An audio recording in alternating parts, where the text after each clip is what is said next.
Halo semuanya, perkenalkan kami dari kelas 2B. Kelompok 2. Kali ini kami akan menjelaskan tentang alat pengukur radiasi, direct dan Indirect dengan saya Thomas Rival Selatan. dan saya Ahmad Subhani. Selamat menyaksikan. Di sini ada salah satu alat pengukur radiasi indirect bernama TLD. TLD merupakan thermoluminescence dosimetri. Nah, untuk mengetahui lebih lanjut bagaimana cara TLD bekerja, simak penjelasan berikut. Thermoluminescence dosimeter atau TLD adalah dosimeter personal yang digunakan untuk mengukur dosis radiasi seperti sinar gamma, sinar X, beta, dan juga neutron. TLD terdiri dari bahan kristal anorganik yang termoluminasi seperti lithium klorida dan kalsium sulfat. Prinsip kerja TLD berdasarkan pada eksitasi elektron oleh radiasi pengion dan diikuti oleh proses terperangkapnya elektron. Kemudian terjadi pelepasan elektron yang terperangkap dengan pemanasan menyebabkan cahaya terpancar.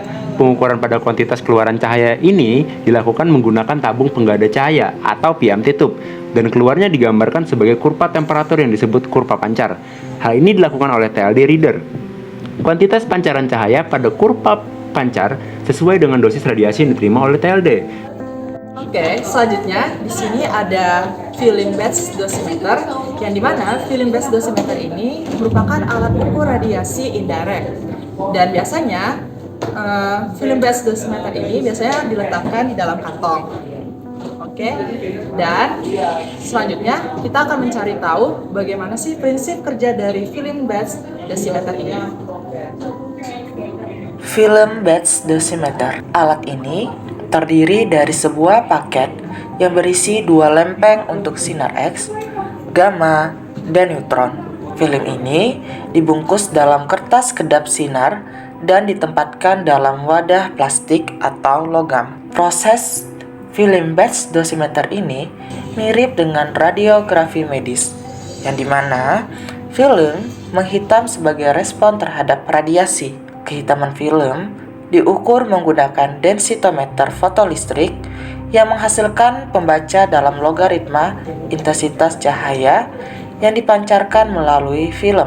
Pengaruh panas pada film, baik sebelum maupun sesudah penyinaran, dapat menyebabkan perubahan pemutihan atau yang disebut fogging dan kehitaman. Di sini ada surveimeter. Surveimeter ini merupakan salah satu alat pengukur radiasi direct, di mana di sini surveimeter yang ada di belakang merupakan surveimeter gamma. Bagaimana cara surveimeter ini bekerja? Mari kita saksikan.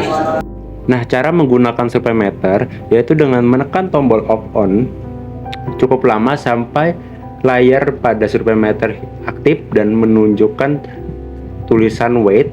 Maka ditunggu sampai hasil dari deteksi keluar. Surveimeter merupakan suatu alat deteksi radiasi yang biasanya digunakan untuk mendeteksi radiasi pada suatu area. Pada video terdapat surveimeter gamma yang merupakan surveimeter yang biasa digunakan dan pada prinsipnya dapat digunakan untuk mengukur radiasi sinar X. Sebelum menggunakan surveimeter, alangkah baiknya untuk memeriksa baterai, memeriksa sertifikasi kalibrasi, dan mempelajari pengoperasian dan pembacaan tentang surveimeter.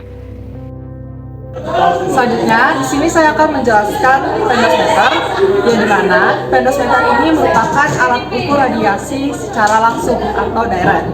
Dan biasanya pendosmeter ini diukur secara langsung pada perorangan.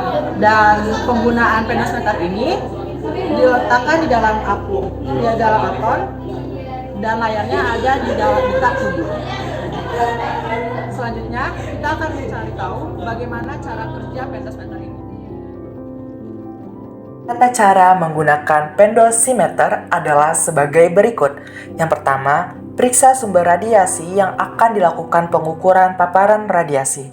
Pastikan sumber radiasi sesuai dengan alat ukur radiasi.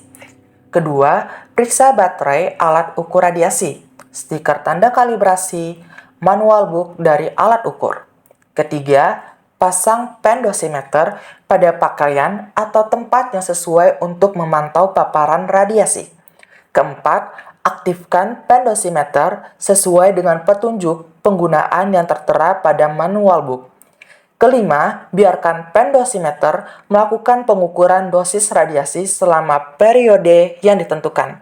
Keenam, setelah selesai, matikan pen dosimeter dan baca hasil pengukuran yang tertera pada display digital. Ketujuh, simpan data pengukuran sesuai prosedur yang berlaku untuk analisis lebih lanjut.